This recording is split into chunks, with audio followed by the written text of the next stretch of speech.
अमरेंद्र भी हमारे साथ जुड़े हुए हैं। मक्खनलाल जी, सबसे पहले आपके पास आना चाहेंगे और आपसे समझना चाहेंगे, प्रधानमंत्री ने जब चर्चा की शुरुआत की तो उन्होंने कहा कि ये गौरव का विषय है कि ये जो सदन है 150 वर्ष के निमित्त जो ऐतिहासिक अवसर का साक्षी बन रहा है। तमाम ऐसे कालखंड हैं जो सामने आएंगे और जो हमारी वर्तमान और भावी पीढ़ियों को भी जानना चाहिए। किस तरह से इस चर्चा को आप देखते हैं? प्रधानमंत्री जी ने बिल्कुल सही बात कही। कोई भी समाज, कोई भी देश, कोई भी व्यक्ति, कोई भी परिवार बिना अपने अतीत को जाने आगे नहीं बढ़ सकता। अतीत को जब आप जानते हैं तो उससे आप ये भी सीखते हैं कि हमने क्या गलतियां की, हमने क्या अच्छे काम किए और उसी के हिसाब से आगे का आकलन करते हैं। हमें बहुत ताज्जुब होता है जब कोई प्रवक्ता ये कहता है कि जवाहरलाल नेहरू के ऊपर आप काला धब्बा नहीं लगा पाएंगे।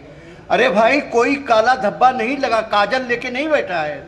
लेकिन जो व्यक्ति इस देश के सर्वोच्च पद पर बैठा है, उस देश को इस बात का हक है जानने का, आंकने का हक है कि आपने जो किया वो देश के लिए ठीक था या नहीं ठीक था। क्योंकि आपने अपने पास से कुछ नहीं किया, देश के संसाधनों पर काम किया है, देश के भविष्य के लिए काम किया है, देश के भूत के ऊपर भी आपने काम किया है, तो पब्लिक को ये जानने का हक रहता है हमेशा। लिहाजा कभी भी जब आकलन किया जाए तो उसे व्यक्तिगत न लिया जाए तो ज़्यादा अच्छा होगा। रही बात, प्रधानमंत्री जी ने याद दिलाया, तमाम चीज़ों की बात उन्होंने नहीं कही। समय का अपना वो रहता है, मर्यादा होती है, उनकी अपनी मर्यादा है। लेकिन अगर आप इतिहास के पन्नों को उलट कर देख लीजिए तो मुस्लिम लीग ने तो विरोध 1908 में करना शुरू किया था, जब मुस्लिम लीग का दूसरा अधिवेशन था, उसमें मुस्लिम लीग के अध्यक्ष ने बोलते हुए विरोध किया था। उसके बाद 1923 में काकीनाडा में कांग्रेस के अधिवेशन के अध्यक्ष थे मोहम्मद अली और वो वॉकआउट कर गए थे, उनका नहीं, हम नहीं कहने देंगे। 1937 में आके गांधी जी, जवाहरलाल, सब लोगों ने कहा कि भाई मुस्लिम विरोध कर रहे हैं, मुस्लिम विरोध कर रहे हैं।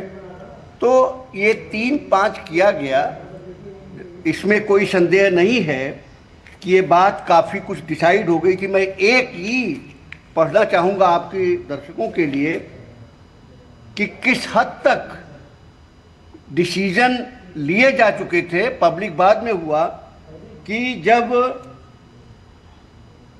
सुभाष चंद्र बोस ने चिट्ठी लिखी टैगोर को कि आप इस पर अपना न केवल मत रखिए बल्कि कहिए भी, उन्होंने साफ लिखा था कि मुझे पूरा विश्वास है कि आने वाले अधिवेशन के समय में वंदे मातरम को कांग्रेस से हटा दिया जाएगा। सुभाष चंद्र बोस ने उनको कहा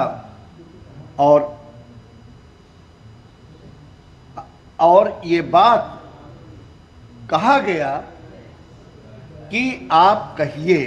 पता नहीं क्यों टैगोर ने नेहरू और गांधी के साथ जाना उचित समझा, लेकिन यह बात सही है।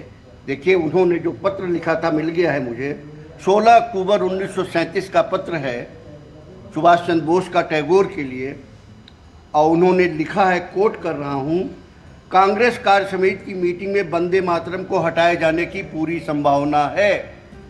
मीटिंग हुई है 28 को, वंदे मातरम का इशू लिया गया, 26 से शुरू हुआ था, लेकिन 16 अक्टूबर को सुभाष चंद्र बोस ने लिख दिया था। सही किया या गलत किया, इसका आकलन बाद में होगा। पहले ये तो जिम्मेदारी ली जाए कि हाँ, हमने किया। बात एक, वंदे मातरम को अगर आपने कांग्रेस के सभी फंक्शन से हटाया, नेशनल, देश के सभी फंक्शन से हटाया, तो ये सही था गलत था, ये बात की बात है। पहली बात तो ये आती कि आप ये कहिए कि हाँ, हमने लिया है, जिम्मेदारी लिया।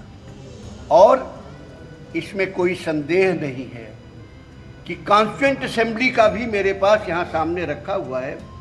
कॉन्स्टिट्यूएंट असेंबली में डिबेट इस पर जब हुई तो आप यकीन माने, कॉन्स्टिट्यूएंट असेंबली के डिबेट के बाद डॉक्टर राजेंद्र प्रसाद ने ये निश्चय किया, इस पर बहस नहीं करेंगे।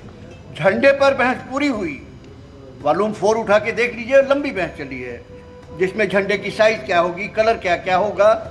लेकिन वंदे मातरम का बहस नहीं हुई, इसलिए कि लोगों का जब देखा गया कि मूड क्या है, और सेठ गोविंद दास का लंबा भाषण है, आप उसे पढ़िएगा, उसके बाद ये तय हुआ कि हम बहस नहीं करेंगे, एजेंडा आइटम नहीं रखेंगे। संविधान सभा में वंदे मातरम को लेके एजेंडा आइटम नहीं आया, एक प्रस्ताव आया सीधे पास करने के लिए। और आपको